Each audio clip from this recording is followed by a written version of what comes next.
So we're going to start with designing with photographs. I'm going to show you a few key things that's important when you're starting on this module in terms of the software. So first, every time you are working in your on your Photoshop project and on your collages and your artboard, always make sure that you save it as the original file, which is a PSD. So if you save your file as a PSD, you'll always be able to go back and edit it. So more than likely you won't be able to complete this all at once. So you'll want to save your work and then go back and work on it later. And in order to do that, make sure that you save it by going to File, Save As, and make sure it says Photoshop document there at the bottom.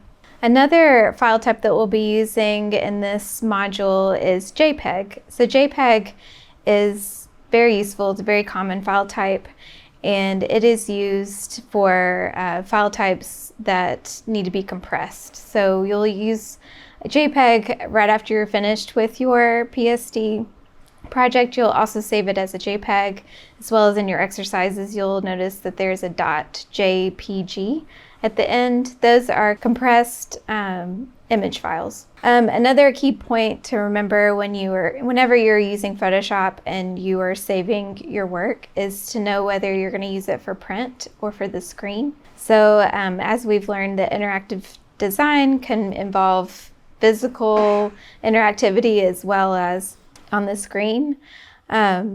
You'll want to kind of evaluate what that's going to be for. If you don't know, then I always suggest going with CMYK because it's easier to convert. But CMYK and RGB are really interesting. So one way that I remember which one to choose is I always think about those little ink cartridges in color printers. Usually there are 4 of them, and normally they're similar to CMYK. So, and then as well as RGB, another way I remember that are the old projectors actually had 3 bulbs in them. And what's really unusual about these is that they're using the same colors to combine to make other colors. But with light, when you combine those colors, it makes white because that's the absence of color within light. But with printing or any kind of pixelated item, when you combine all those colors together, it actually makes black. And black in pigmentation is the avoidance of color, which is really fascinating. I want to teach you a lot in Photoshop to get you started, and you'll be able to use these tools for a lot of different projects past this class. But one thing that I really want to instill in you with all of these modules is that you do not have to learn everything all at once. You don't need to master everything at once. It's about finding those essential tools and those essential activities that help you with most things, and then you can build onto it. So one of the first things that you'll do is just to get to know your workspace in Photoshop. And you'll notice, like, as you work in this program, that the other programs start to make sense as well because they are laid out similarly. So with Photoshop, you'll see that there are tools on the left. If you can't find those tools, you can go to Window there at the top and click on Tools. And then when you select a tool, you'll see at the top right of the workspace are options for those tools. On the right, it always looks different depending on your screen, and it's very flexible depending on what you're doing and what you're working on.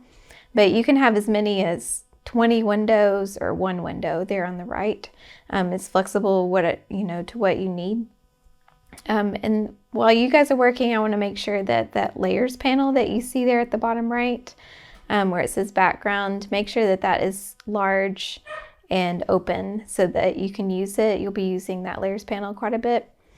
And if there is a panel that I ever describe, or if your exercises ever use that you don't have, make sure that you can also find those under Window.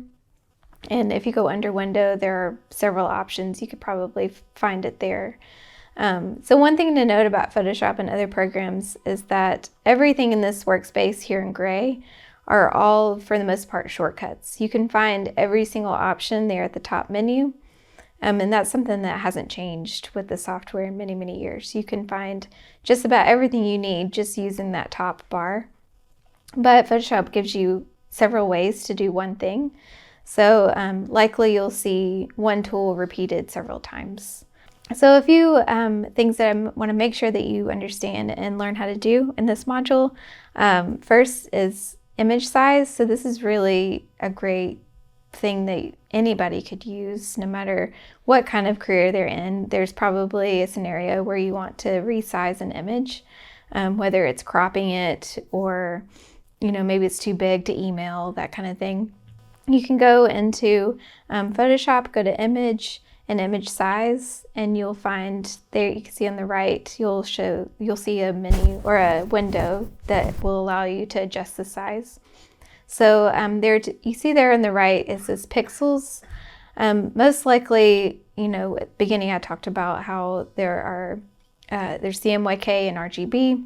When you're working on the screen, most likely you'll be working in pixels, and with print, you'll be working with inches.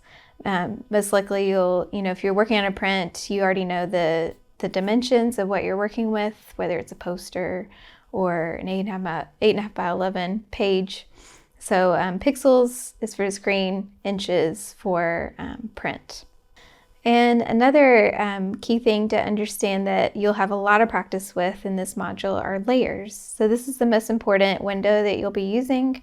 You'll see that here in this diagram, you can see how the layers work, where the very top layer here on the left is identified there on the right. And depending on the transparency, you'll be able to see each layer underneath. So think about your collage as an actual collage, but you're able to make it transparent or cut it out and that kind of thing. A few things in your exercise that you'll be able to do. A lot of times people talk about, she can Photoshop that later. A lot of times they're using these tools, the cloning tool or the stamp tool. And the cloning tool will allow you to, fix items like, for example, here in the left where there's a chip in the paint. And you can even add things using the cloning stamp, like these kiwis. You can duplicate them. So it depends on the picture how easy you're able to do this, but this will be a fun first exercise you'll be working on. One thing that Photoshop is really good at, and one of the key things that most software is not capable of, is masking. So masking is kind of like erasing, but it allows you the flexibility to go back and edit. So you can cut someone's face out of a background, or you can do something with text that's really fun, like this one on the left, where you can cut out the text and make the fill an image. And I'll show you how to do that. And then here on the right, you can see that they masked this portrait out with the background deleted. So you can add a custom background or have, it's great for headshots when you're putting a nice headshot on a website kind of thing. So those are just a few key things that you'll be learning in this module, and a few ways to kind of go about saving your files and understanding what you're working with.